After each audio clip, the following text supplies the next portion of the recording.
What's up, guys? Today I'm going to be showing you how I updated this kitchen sink faucet from this old style with the sprayer to this one with the sprayer integrated into the faucet. This style is much more modern and much more visually appealing in my opinion. So let's get started. You're only going to need a couple of tools for this job. I have this pair of Knipex pliers. I love these things. These are rebranded Matcos, but you can get them on Amazon. I have another very similar pair of channel lock pliers here. I've also got a flathead screwdriver and a Phillips head screwdriver. So yeah, not too many tools on this one. But really though, these green pliers are the bee's knees. They are just so great.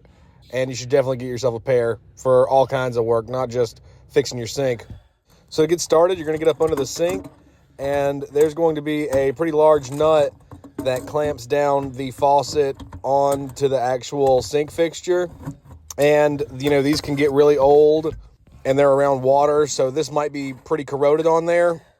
Luckily, this one didn't give me too much grief, but you may have to spray yours with some kind of penetrating fluid, WD-40, something like that. And as you can see here, I've already got this thing cracked loose with that pair of pliers, and now I'm just unspinning it by hand.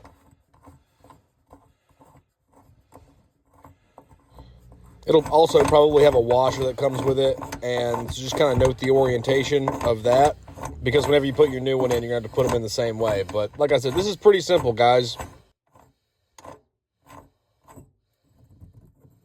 In this particular one, too, there was a standalone sprayer, and it has its own plastic nut that holds it to the sink. And this one I just got loose with my fingers, so it didn't give me any trouble at all. But if you are having trouble with it, don't be afraid to bust out those pliers again and crack it loose with the pliers.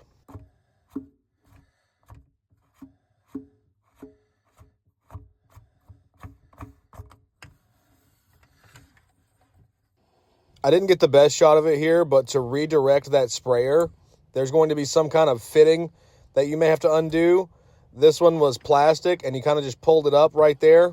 I luckily got this out with my fingers, but if you need to use like a pick or something, that might not be a bad idea. Now I'm just going to come down here to the water supply and start unscrewing these hoses. Be sure that you turn the water off before you do this, and maybe even run the sink for a couple of seconds. That way you completely empty out everything.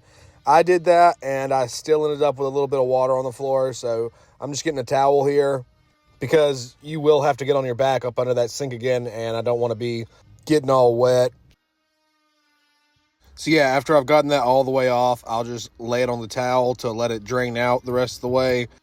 And then I'm going to take the supply line for the hot water off. And sorry about some spots in the audio. You guys might be able to hear that oscillating saw going in the background.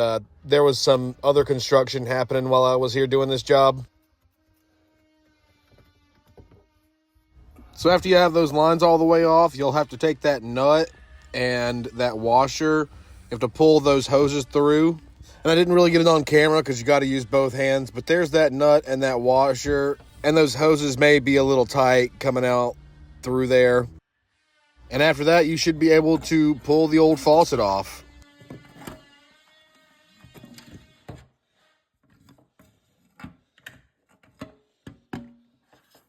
So next, I'm going to clean up all this old gunky stuff where the old faucet was. And I just used a rag, and here I've got a piece of Scotch-Brite to kind of get all the stuck-on stuff. And you don't have to be super particular about this, but I'm pretty OCD. So I got this razor blade here, and I'm going to use that to scrape all the stuff up that the Scotch-Brite wouldn't get off. And then I'll hit it with the Scotch-Brite one last time.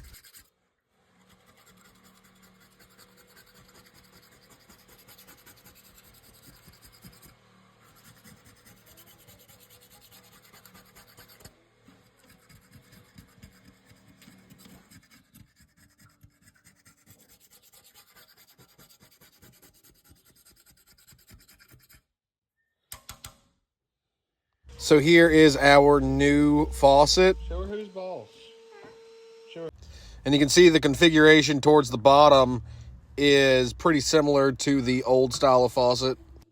The layout for the hoses is pretty much the same. We have another nut and washer to hold the faucet to the sink.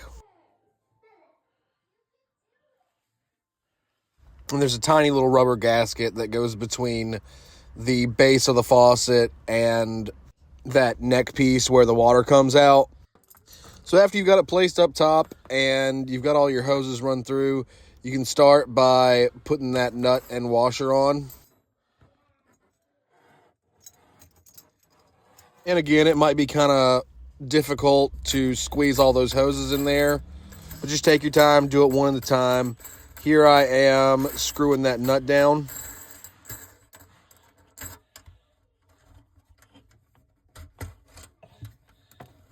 After I got it finger tight, I came back in here with the pliers and really cranked it down. You don't have to do it too hard, but you definitely want it snug.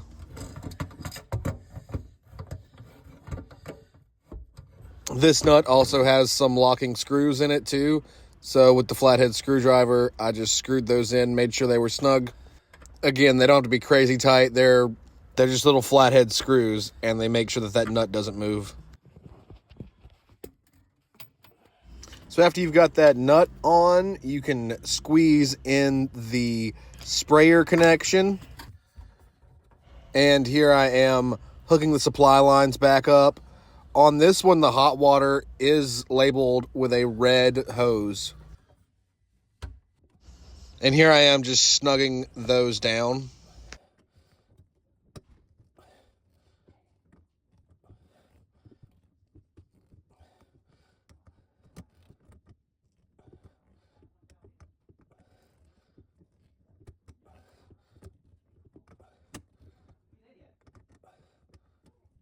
Up under the sink.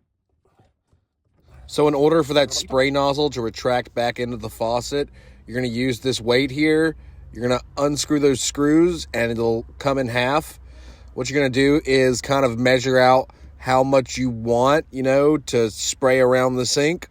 And that's where you'll hook up your weight under the sink to make the sprayer retract back into the housing. You can kind of see here, I'm just making sure nothing's going to get in the way and stop that weight from pulling that hose back down. Make sure you bring those screws and screwdrivers down here whenever you do that, because you don't want to be squeezing out of that sink to go get some tools.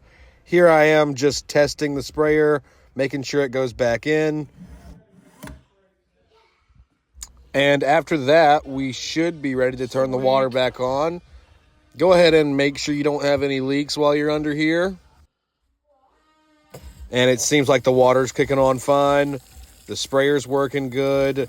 This one actually has a button on top to stop the water flow entirely.